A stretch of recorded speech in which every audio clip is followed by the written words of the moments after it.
व्हिडिओमध्ये आपण pharmacy council of India यांनी 13 ऑगस्ट 2026ला एक सर्क्युलर जारी केलं होतं।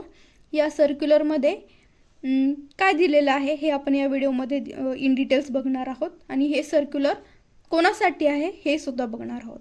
तर हे जे सर्क्युलर PCI ने जारी केलं आहे तर हे रजिस्टर फार्मसिस्टसाठी state pharmacy council, state government आणि जे अप्रूव्ड इन्स्टिट्यूट आहेत यांच्यासाठी हे अप्रूवल जारी केलं आहे। तर या अप्रूवलमध्ये HPR रिलेटेड इन्फॉर्मेशन दिलेली आहे की HPR काय करते, इंटिग्रेट करणार आहे फार्मा पोर्टल सोबत। मीन्स HPR प्रोफाइल काय करायची आहे आपल्याला व्हॅलिडेट आणि कंप्लीट करायची आहेत।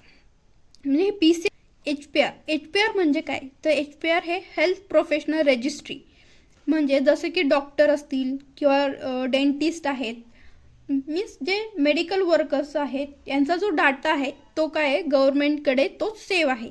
तसंच PCI पण जो स्टेट फार्मसी काउन्सिलकडे जो रजिस्टर्ड फार्मसिस्टचा जो डाटा आहे तो काय करतोय, इंटिग्रेट करणार आहे HPR। आता PCI काय करणार आहे किंवा जे रजिस्टर फार्मसिस्टला काय करायचे की HPR प्रोफाइल क्रिएट करायची आहे आणि व्हॅलिडेट करून घ्यायची आहे।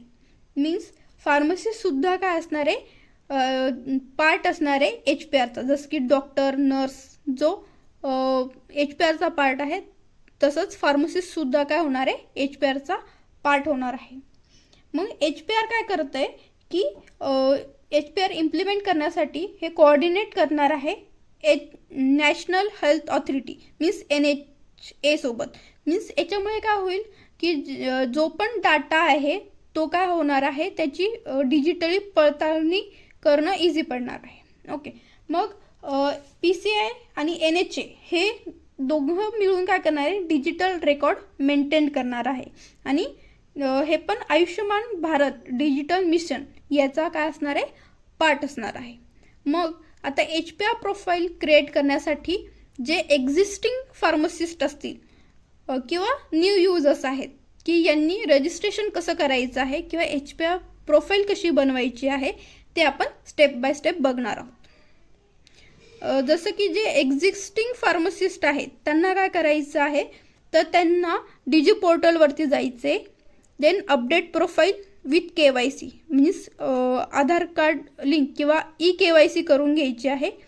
इथे तुम्हाला तुमचं रजिस्टर मोबाईल नंबर लिंक करायचा आहे आणि जो OTP येऊन तुम्हाला आधार व्हेरिफिकेशन करून घ्यायचं आहे आणि प्रोफाइल अपडेट करायची आहे, जसं की ज्याच्यामध्ये पर्सनल डिटेल्स असतील, प्रोफेशनल डिटेल्स असतील, एज्युकेशनल डिटेल्स असतील, हे सर्व तुम्हाला फिल करून घ्यायचे आहे। जे पण पेंडिंग इन्फॉर्मेशन असणार आहे ती पूर्ण काय करायची तुम्हाला फिल करून घ्यायची आहे आणि त्याच्यानंतर स्टेट फार्मसी काउन्सिल व्हेरिफिकेशन येणार आहे आणि ते व्हेरिफिकेशन झाल्यानंतर आणि हे शेअर केलं जाणार आहे स्टेट फार्मसी काउन्सिलकडे आणि शेअर झाल्यानंतर जेव्हा त्यांच्याकडून अप्रूव्हल येईल तेव्हा HPR कार्ड रजिस्टर फार्मसिस्टला मिळणार आहे। मग आता स्टेप बाय स्टेप प्रोसेस आपण बघूयात इन डिटेल्समध्ये। जसं की मी सांगितलं की हे जे आहेत HPR हे कोणाच्या अंडर येते, आयुष्यमान भारत डिजिटल मिशन्स। याच्यामध्ये काय होणार आहे की integrate the data of registered pharmacist across the India into the HPR। Okay, मग आता हे जे फार्मसिस्ट आहेत is a part of the health professional, जसं की नर्स, डेंटिस्ट जसा पार्ट आहे HPRचा तसंच फार्मसिस्ट पण काय असणार आहे याचा पार्ट होणार आहे। आपण बघूयात की रजिस्ट्रेशन कसं करणार आहोत स्टेप बाय स्टेप। ओके, रेजिफॉर्म पोर्टलला जायचं आहे। रेजिफॉर्म पोर्टलला गेल्यानंतर तुम्हाला इथे रजिस्ट्रेशन दिसेल। रजिस्ट्रेशन दिसल्यावर ते पहिल्याच कॉलममध्ये किंवा ब्लॉकमध्ये तुम्हाला फार्मसिस्ट रजिस्ट्रेशन असं दिसते, तिथे तुम्हाला रजिस्टर नाववरती क्लिक करायचं आहे।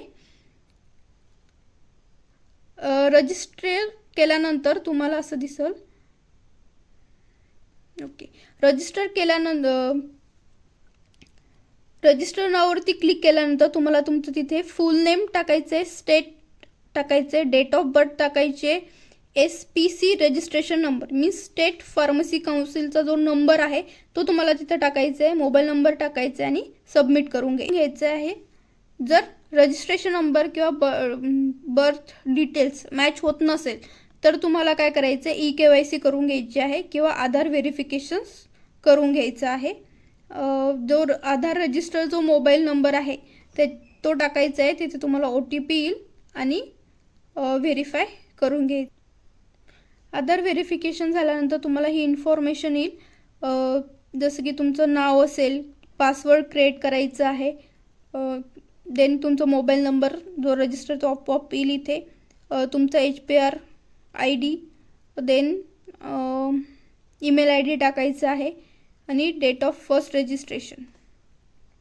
हे सगळे इन्फॉर्मेशन फिल केल्यानंतर तुमचा एक user name and password create होईल, जो की तुम्हाला स्क्रीनवरती पण दिसेल आणि त्याचा टेक्स्ट पण येईल. त्याच्यानंतर तुम्हाला लॉग इन करायचं आहे. यूजर नेम आणि पासवर्ड टाकून लॉग इन केल्यानंतर तुम्हाला असं डिटेल्स फिल करायचे आहेत तुमच्या सर्व. इथे सगळे दिलेले की इथे तुमचे पूर्ण डिटेल्स, पर्सनल डिटेल्स असतील, address as per KYC, language, हे सगळी इन्फॉर्मेशन तुम्हाला काय करायची आहे, फिल करायची आहे इन डिटेल्स. तुमचं क्वालिफिकेशन्स डिटेल्स असतील,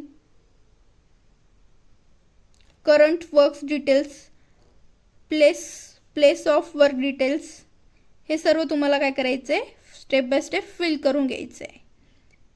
फिल झाल्यानंतर इथे सबमिट ऑप्शन येईल. तुमची जेवढी पण पेंडिंग इन्फॉर्मेशन असेल किंवा ही पूर्ण इन्फॉर्मेशन फिल केल्यानंतर इथं सबमिट ऑप्शन्स येईल. प्रोफाईल सबमिट सक्सेसफुली असं ऑप्शन तुम्हाला स्क्रीनवरती दिसेल सबमिट केल्यानंतर. आणि तिथे स्क्रीनवरती SPC स्टेटस पेंडिंग आणि SPC status means state pharmacy council status हे पेंडिंग येईल. जेव्हा जे अप्रूव्ह होईल आणि अप्रूव्ह झाल्यानंतर तुमचं HPR और प्रोफाईल जनरेट होईल.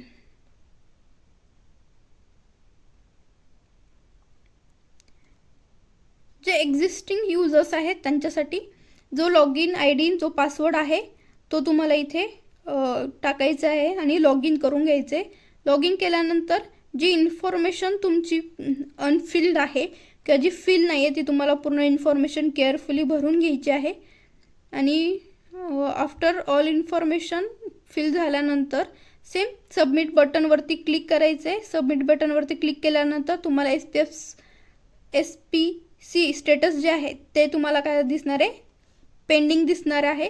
जेव्हा ते अप्रूव्हल झाल्यानंतर तुम्हाला HPR जो कार्ड आहे ते तुम्हाला रिसीव होईल.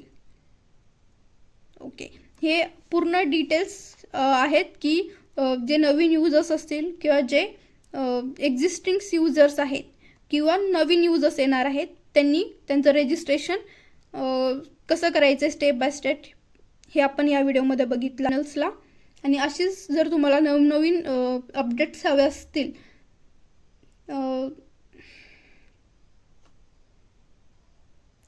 असेच नवनवीन अपडेट्स तुम्हाला हवे असतील तर चॅनलला सबस्क्राईब करा, लाईक करा आणि कमेंट्स करा की तुम्हाला कोणकोणती इन्फॉर्मेशन्स अजून हवे आहेत.